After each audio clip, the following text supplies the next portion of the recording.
Israel Iran conflict सिर्फ एक headline नहीं है, यह एक हाई स्टेक्स राइवलरी है जिसके ग्लोबल कॉन्सिक्वेंस हैं। यह किसी सिंपल बॉर्डर डिस्प्यूट के बारे में नहीं है, यह रिलीजन, पॉलिटिक्स और हिस्ट्री का क्लैश है जो दुनिया को टेंशन में रखता है।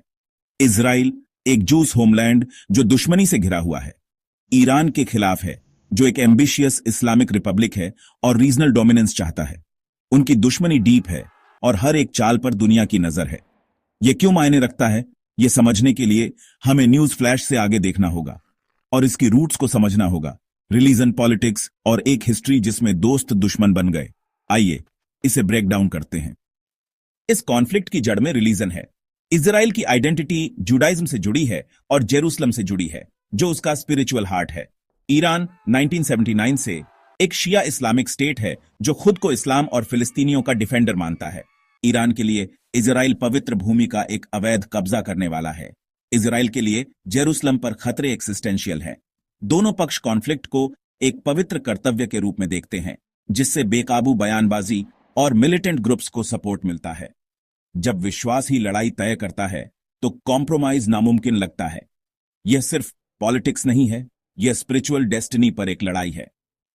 पॉलिटिक्स इस राइवलरी को एक ग्लोबल चेस मैच में बदल देती है।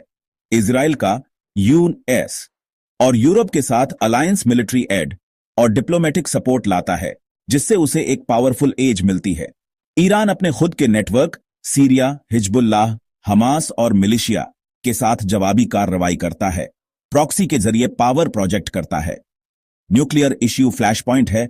इजराइल को ईरानी बम का डर है जबकि ईरान क्वालिटीपूर्ण इरादों का दावा करता है।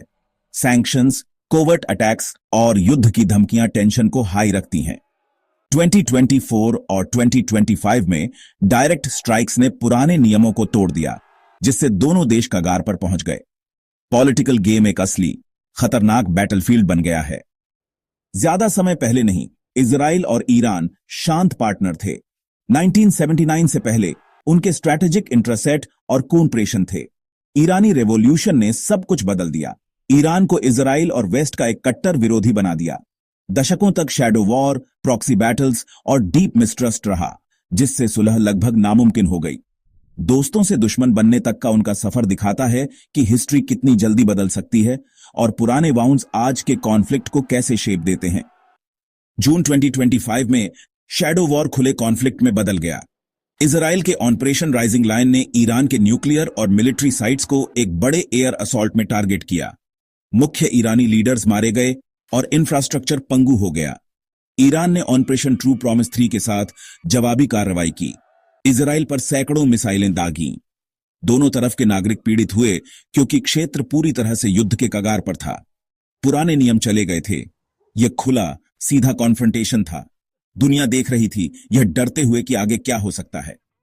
यह ग्लोबली क्यों मायने रखता है? क्योंकि यहां एक युद्ध दुनिया को हिला देगा। ओनियल रूट्स को खतरा होगा जिससे कीमतें बढ़ जाएंगी और इकोनॉमीज लड़खड़ा जाएंगी। लाखों लोग विस्थापित हो सकते हैं जिससे एक मानवीय संकट पैदा होगा और क्षेत्र अस्थिर हो जाएगा। एक्सट्रीमिस्ट ग्रुप्स अराजकता का फायदा उठाएंगे और न्यूक्लियर एस्केलेशन का रिस्क बढ़ जाएगा। एक न्यूक्लियर आर्म्स रेस हो सकती है जिससे दुनिया और ज्यादा खतरनाक हो जाएगी। स्टेक्स इतने ज्यादा हैं कि उदासीनता नहीं बरती जा सकती। केवल क्रिएटिव डिप्लोमेसी और ग्लोबल प्रेशर ही इन प्रतिद्वंद्वियों को कगार से वापस खींच सकता है। इजराइल ईरान कॉन्फ्लिक्ट सिर्फ उनकी प्रॉब्लम नहीं है, यह एक ग्लोबल प्रॉब्लम है जिसमें हम सभी का स्टेक लगा है।